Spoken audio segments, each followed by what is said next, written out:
ನಮಸ್ತೆ ನನ್ನೆಲ್ಲ ಪ್ರೀತಿಯ ಸ್ನೇಹಿತರೆ, ನಿಮಗೆಲ್ಲರಿಗೂ ಮಿರಾಕಲ್ ಮಂತ್ರಾಸ್ ಚಾನಲ್ಗೆ ಪ್ರೀತಿಯ ಸ್ವಾಗತ. ಯುದ್ಧದ ಸಮಯ. ನಮ್ಮೆಲ್ಲ ಸೈನಿಕರಿಗೋಸ್ಕರ ಒಂದೇ ಒಂದು ಮೃತ್ಯುಂಜಯ ಮಂತ್ರ.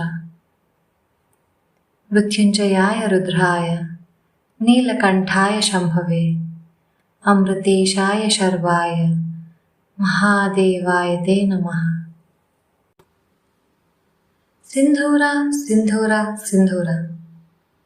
ಈಗ ನಮ್ಮ ತಲೆಯಲ್ಲಿ ಗುನುಗುಡ್ತಾ ಇರೋ ಹೆಸರು ಸಿಂಧೂರ.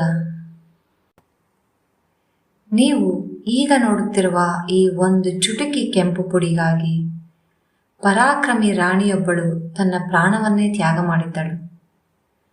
ಈ ಒಂದು ಚುಟುಕಿ ಸಿಂಧೂರಕ್ಕಾಗಿ ಯುದ್ಧಗಳೇ ನಡೆದಿವೆ.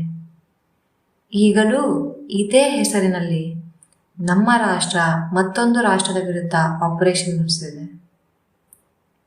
ಈ ಕೆಂಪು ರೇಖೆಯಲ್ಲಿ ಅಡಗಿರುವುದು ಕೇವಲ ಬಣ್ಣವಲ್ಲ, ಅದು ಒಂದು ಇಡೀ ಸಾಮ್ರಾಜ್ಯದ ರಕ್ಷಣೆಯ ಕವಚ.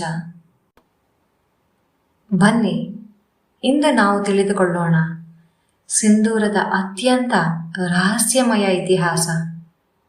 ಯಾವುದೇ ಪಠ್ಯ ಪುಸ್ತಕದಲ್ಲಿ ಬರೆಯಲಾಗದ, ಆದರೆ ನಮ್ಮ ಸಂಸ್ಕೃತಿಯ ಉಸಿರಿನಂತೆ ಜೊತೆಗಿರುವ ಈ ಕೆಂಪು ಕಥೆಯ ಕಥೆ. ಬನ್ನಿ, ಮೊದಲಿಗೆ ಸಿಂಧೂರದ ಅಪೂರ್ವ ವೈಜ್ಞಾನಿಕ ರಹಸ್ಯವನ್ನು ತಿಳಿದುಕೊಳ್ಳೋಣ.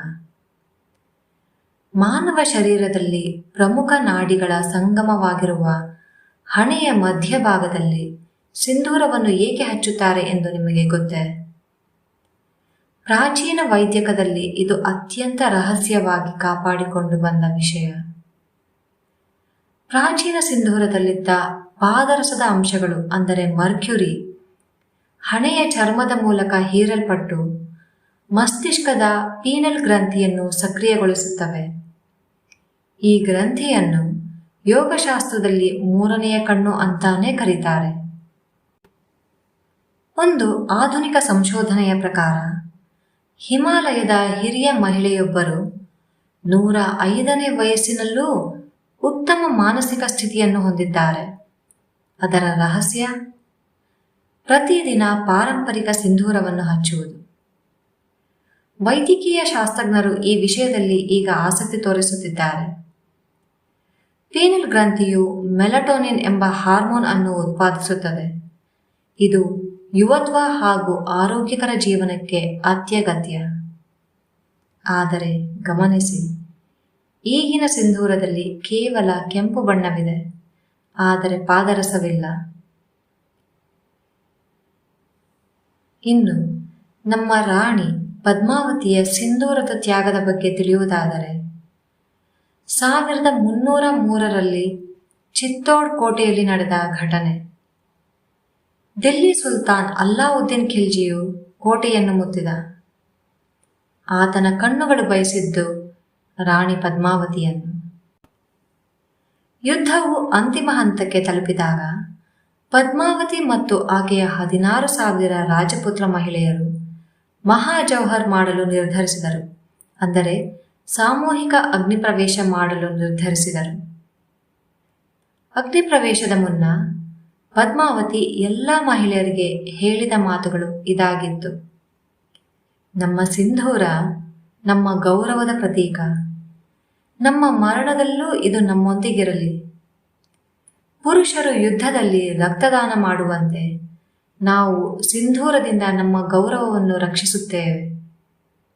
ಅದಾದ ನಂತರ ಸಿಂಧೂರವು ಕೇವಲ ಮದುವೆಯ ಚಿಹ್ನೆಯಾಗಿ ಉಳಿಯಲಿಲ್ಲ, ಸ್ತ್ರೀಯ ಗೌರವ, ಶಕ್ತಿ ಮತ್ತು ಧೈರ್ಯದ ಸಂಕೇತವಾಯಿತು. ಇನ್ನು ಸಿಂಧೂರದ ಮೂಲ ತಿಳಿದುಕೊಳ್ಳುವುದಾದರೆ, ಜನಪ್ರಿಯ ಕಥೆಯ ಪ್ರಕಾರ ಸಿಂಧೂರವು ಮೊದಲಿಗೆ ಹಿಮಾಲಯದ ಹಿಂಗುಲ್ ಎಂಬ ಸ್ಥಳದಲ್ಲಿ ಪತ್ತೆಯಾಯಿತು. ಹಿಂಗುಲ್ ಗುಹೆಯಲ್ಲಿ ದೇವಿ ಪಾರ್ವತಿಯು ನಿದ್ರಿಸುತ್ತಿದ್ದಾಗ ಆಕೆಯ ಪ್ರಾಣಶಕ್ತಿಯು ಹೊಮ್ಮಿ ನೆಲ ಸೇರಿದ ಕಥೆಯಿದೆ. ಹಾಗಾಗಿ ಸಿಂಧೂರವನ್ನು ದೇವಿಯ ರಕ್ತ ಎಂದು ಪರಿಗಣಿಸಲಾಗುತ್ತದೆ. ಕೆಂಪು ಬಣ್ಣದ ಹಿಂಗುಲ್ ಖನಿಜವು, ಅಂದರೆ ಮರ್ಕ್ಯುರಿ ಸಲ್ಫೈಡ್, ಸಿಂಧೂರದ ಮೂಲವಾಗಿತ್ತು. ಪಾಕಿಸ್ತಾನದ ಬಲೂಚಿಸ್ತಾನದಲ್ಲಿರುವ ಹಿಂಗುಲಾ ದೇವಿ ದೇವಸ್ಥಾನಕ್ಕೆ ಮದುವೆಯಾದ ಮಹಿಳೆಯರು ಇಂದಿಗೂ ಯಾತ್ರೆ ಹೋಗುತ್ತಾರೆ. ಅಲ್ಲಿಂದ ತರುವ ಸಿಂಧೂರವನ್ನು ಅತ್ಯಂತ ಪವಿತ್ರವೆಂದು ಪರಿಗಣಿಸಲಾಗುತ್ತದೆ. ಕೌತುಕದ ಸಂಗತಿ ಏನೆಂದರೆ, ಇಂಡಿಯಾ ಪಾಕಿಸ್ತಾನ್ ಗಡಿಯಾಚೆ ಇರುವ ಈ ದೇವಸ್ಥಾನಕ್ಕೆ ಯಾತ್ರೆ ಹೋಗುವುದು ಸಾಮಾನ್ಯವಾಗಿ ಸಾಧ್ಯವಿಲ್ಲ. ಆದರೂ ಹಿಂದೂ ಮಹಿಳೆಯರು ಬಲೂಚಿಸ್ತಾನದಿಂದ ತರುವ ಸಿಂಧೂರಕ್ಕೆ ವಿಶೇಷ ಬೆಲೆ ನೀಡುತ್ತಾರೆ. ಇನ್ನು ಸಿಂಧೂರದ 3 ಮಹಾರಹಸ್ಯಗಳನ್ನು ತಿಳಿಯುವುದಾದರೆ, ಮೊದಲನೆಯದು ಯುದ್ಧ ಮತ್ತು ಸಂರಕ್ಷಣೆಯ ರಹಸ್ಯ. ಪ್ರಾಚೀನ ಭಾರತದಲ್ಲಿ ಯೋಧರು ಯುದ್ಧಕ್ಕೆ ಹೊರಡುವ ಮುನ್ನ ಹಣೆಯ ಮೇಲೆ ಸಿಂಧೂರ ಧರಿಸ್ತಾ ಇದ್ರು. ಇದನ್ನು ರಣಸಿಂಧೂರ ಎಂದು ಕರೆಯುತ್ತಿದ್ದರು. ಅಜ್ಞಾತವಾಗಿ ಹೊರಡುವ ಶಕ್ತಿ ತರಂಗಗಳು ಶತ್ರುವಿನ ಮನಸ್ಸನ್ನು ಗೊಂದಲಕ್ಕೀಡು ಮಾಡುತ್ತವೆ ಎಂಬ ನಂಬಿಕೆ ಇತ್ತು. ಎರಡನೆಯದು ಪವಿತ್ರ ಅಗ್ನಿಯ ರಹಸ್ಯ. ಜಗತ್ತಿನ ಪ್ರಥಮ ಸೂರ್ಯನ ಮಂದಿರವಾದ ಕೋಣಾರ್ಕದಲ್ಲಿ ಒಂದು ಕಥೆ ಇದೆ. ಸೂರ್ಯದೇವರು ತಮ್ಮ ಕಿರಣಗಳನ್ನು ಪವಿತ್ರ ಅಗ್ನಿಯಾಗಿ ಪರಿವರ್ತಿಸಿ ಅದು ನೆಲದ ಮೇಲೆ ಸಿಂಧೂರವಾಗಿ ಬಿತ್ತು.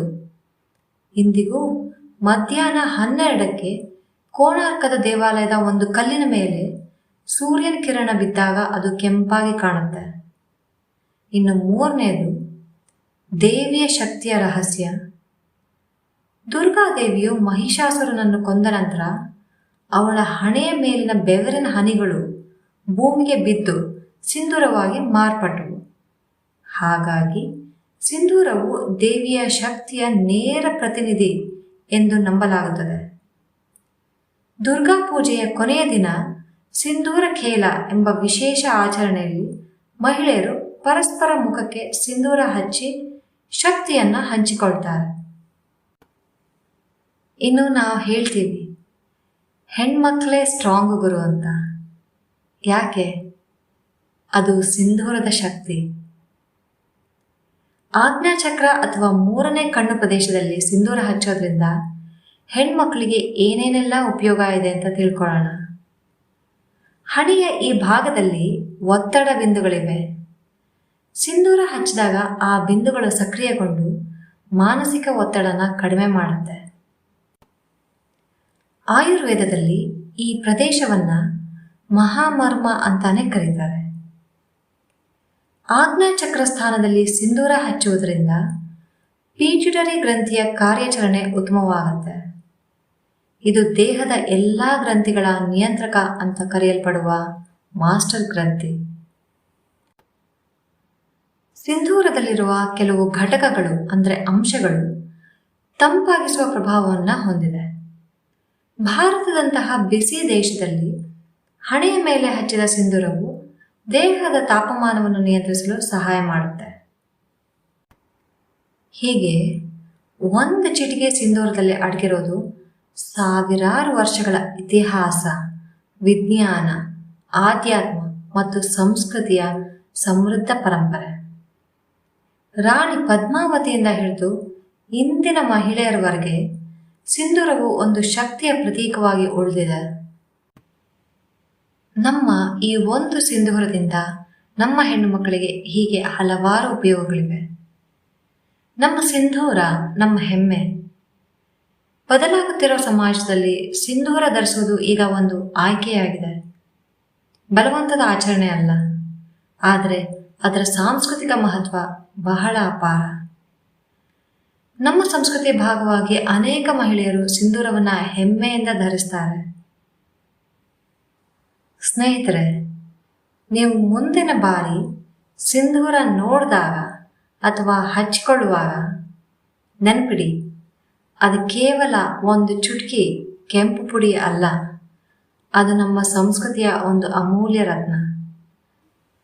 ಮತ್ತೊಮ್ಮೆ ಯುದ್ಧಕ್ಕಾಗಿ ನಮಗಾಗಿ ಹೋರಾಡ್ತಾ ಇರೋ ನಮ್ಮ ಪ್ರತಿಯೊಬ್ಬ ಸೈನಿಕರಿಗೂ ಆ ದೇವರು ಶಕ್ತಿ, ಬಲ, ಧೈರ್ಯ, ಆಯಸ್ಸು, ಆರೋಗ್ಯ ಕೊಟ್ಟು ಕಾಪಾಡಲಿ ಅಂತ ಇನ್ನೊಮ್ಮೆ ಕೇಳಿಕೊಳ್ಳುತ್ತಾ ನನ್ನ ಈ ವಿಡಿಯೋನ ಇಲ್ಲಿಗೆ ಮುಗಿಸ್ತಾ ಇದ್ದೀನಿ.